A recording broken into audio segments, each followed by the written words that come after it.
তোমাদের সাথে শেয়ার করতে চলেছি একটা দারুণ রেসিপি। আর রেসিপিটি হলো কেলা ভুর্জি, মানে কাঁচা কলার ভাজি আর কি, ভাজা টাইপের। তো সেটাই তোমাদের সাথে শেয়ার করতে চলেছি। দেখতে থাকো পুরো ভিডিওটা, আর প্লিজ জানিও যে এই রেসিপিটা তোমাদের কেমন লাগলো। তো দেখো, প্রথমেই কিন্তু আমি কাঁচা কলার ছিলকাটা ভালোভাবে ছাড়িয়ে নিচ্ছি। Hello everyone, good morning. কেমন আছো বন্ধুরা সকলে? আশা করি অনেক ভালো আছো। আমি পিয়া মণ্ডল ফ্যামিলি ব্লগের পক্ষ থেকে অনেক স্বাগত, অনেক ভালোবাসা। চলে এসেছি আজকে একটা রেসিপি ভিডিও নিয়ে।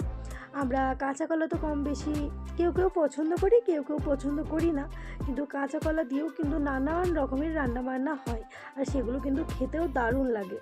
তো এই কেলা ভুর্জিটা কিন্তু অনেক রকমভাবে বানানো হয়, আমি কিভাবে বানাই সেটাই তোমাদের সামনে তুলে ধরছি। তো দেখতেই পাচ্ছ, কাঁচা কলার ছিলকাগুলোকে ভালো করে আর কি ছাড়িয়ে নিচ্ছি। আর এখানকার কাঁচা কলাতে অতটা, মানে আমি যেহেতু ব্যাঙ্গালোরে রয়েছি, এখানকার কাঁচা কলা না অতটা পরিমাণে কষ থাকে না, পুরো হাত পা অত কালো হয়ে যায় না। মানে আমাদের ওইদিকে ওয়েস্ট বেঙ্গলের কাঁচা কলা কাটলে যেমন একদম হাতগুলো একদম কালো হয়ে যায়, এটা কিন্তু হয় না।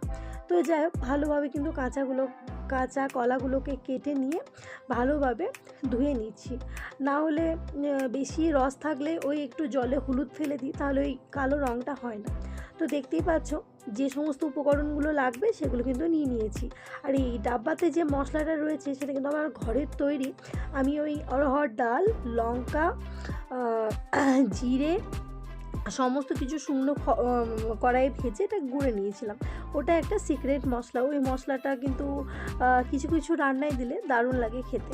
তো দেখো, কাঁচা কলাগুলো প্রথমেই আর কি জলে সিদ্ধ করতে দিলাম, আর উপরে অল্প পরিমাণে হলুদ দিয়েছি, আর অল্প পরিমাণে লবণও দেবো। তো প্রথমে কাঁচা কলাটাকে ভালোভাবে সিদ্ধ করে নেব। এইদিকে জলটাকে তো আগেই গরম করতে দিয়েছিলাম, তো ভালোভাবে আর কি নাড়াচাড়া করে দিচ্ছি যাতে হলুদটা পুরো জলে গুলে যায়। তো দেখতেই পাচ্ছ যে আর একটু পরিমাণ সিদ্ধ হতে আর কি টাইম লাগবে। তো ভালোভাবেই কিন্তু নাড়াচাড়া করে নিচ্ছি যাতে কাঁচা কলাগুলো ভালো করে সিদ্ধ হয়ে যায়। তো মোটামুটি কাঁচা কলা কিন্তু 3 ভাগের মধ্যে 2 ভাগ সিদ্ধ হয়ে গেছে। অতিরিক্ত সেদ্ধ করলে কিন্তু হবে না, তাহলে পুরো সব ভেঙে যাবে, তাই 2 ভাগ মতো সিদ্ধ করে নিতে হবে। তো দেখো, ভালো করে কিন্তু আমার সিদ্ধ হয়ে গেছে। এটা এখন জল ঝরানোর জন্য আর কি রেখে দিয়েছি, মানে কাঁচা কলাটাকে আর কি এবার ঠান্ডা হতে দিতে হবে। আর এবার এর উপরে দেব কর্নফ্লাওয়ার। তো কি কি উপকরণ লাগবে সেটা বলতে ভুলেই গিয়েছিলাম। এই রান্নাটা তৈরি করতে হলুদ গুঁড়ো, লঙ্কা গুঁড়ো, গোটা সর্ষে, কর্নফ্লাওয়ার, লবণ, চিনি, আর ওই যে সিক্রেট মশলাটা আমার রয়েছে ওটাই আর কি লাগবে, আর তেল। তো যাই হোক, ভালো করে কিন্তু কর্নফ্লাওয়ারটা আমি ভালো করে ওতে মাখিয়ে নিচ্ছি। তো মোটামুটি ঠান্ডা আমার হয়েই এসেছিলো। এটা যত ঠান্ডা হতে দিতে মানে হবে ততই ভালো, তাহলে কিন্তু এই কর্নফ্লাওয়ারটা পুরো ভালোভাবে গায়ে লেগে যাবে। আর এটা যদি রান্না করার মোটামুটি 3-4 ঘন্টা আগে ভালোভাবে এভাবে কর্নফ্লাওয়ার মাখিয়ে যদি ফ্রিজে ভরে রাখা হয়, তাহলে কিন্তু বেশি ভালো লাগে খেতে। কিন্তু যেহেতু টাইমের অভাব, তাই ফ্রিজে রাখা হয়নি, সঙ্গে সঙ্গেই রান্নাটা করছি, আর সেটাও তোমাদের সাথে শেয়ার করছি। আর দেখো, এবার কিন্তু কড়াইয়ে দিয়ে দিলাম অল্প পরিমাণে সর্ষের তেল। তো সর্ষের তেলটা এবার যতক্ষণ না গরম হবে সেই অপেক্ষা। গরম মোটামুটি হয়ে গেছে। এবার ফোড়নে দেব গোটা সর্ষে, কালো সর্ষে, আর দেব শুকনো 2টো লঙ্কা। তো ভালোভাবে এবার ওই লঙ্কা দুটো যেই অল্প পরিমাণে ভাজা হয়ে যাবে, তারপরে দিয়ে দেবো আমরা যে সিদ্ধ করা কাঁচা কলাটা আর কি, কর্নফ্লাওয়ার মাখিয়ে রেখেছিলাম ওই কাঁচা কলাটা। এইভাবে যদি একবার কেউ মানে কাঁচা কলার ওই ভুর্জিটা করে খেতে পারো, দেখবে অপূর্ব লাগবে। এটা ভাত বা রুটি, পরোটা সমস্ত কিছুর সাথেই খাওয়া যায়। আমার ছেলে তো শুধুই খায়। তো যাই হোক, ভালোভাবে দেখো, একটুখানি যে তেলটা আর কি দেখা যাচ্ছে, ওতে একটুখানি হলুদ আর লঙ্কা গুঁড়ো দিয়ে দিচ্ছি, যাতে পুরো কাঁচা কলাতে ভালো করে ওই মশলাটা ভালোভাবে মেখে যায়, আর গন্ধটাও যাতে আর কি কাঁচা গন্ধটা যেন না থাকে মশলার। তো ভালোভাবে দেখো, শুধুমাত্র হলুদ গুঁড়ো আর লঙ্কা গুঁড়ো দিয়ে ভালোভাবে নাড়াচাড়া করে নিচ্ছি। আর এতে তো দেবো আমার সিক্রেট মশলাটা, বলেই দিলাম, অড়হর ডাল, জিরে, লঙ্কা, এগুলো ভালো করে শুকনো খোলায় ভেজে ওটা কিন্তু গুঁড়ো করে আমি এই মশলাটা ব্যবহার করি। বেশ ভালো লাগে যে কোনো রান্নায় দিলে, বা কোনো রান্নায় দিলে। দেখো, এবার এভাবে কিন্তু ভালোভাবে নাড়াচাড়া করে ভেজে নিচ্ছি। অতিরিক্ত তেল দিয়ে কিন্তু ভাজছি না, সেটা দেখতেই পাচ্ছ।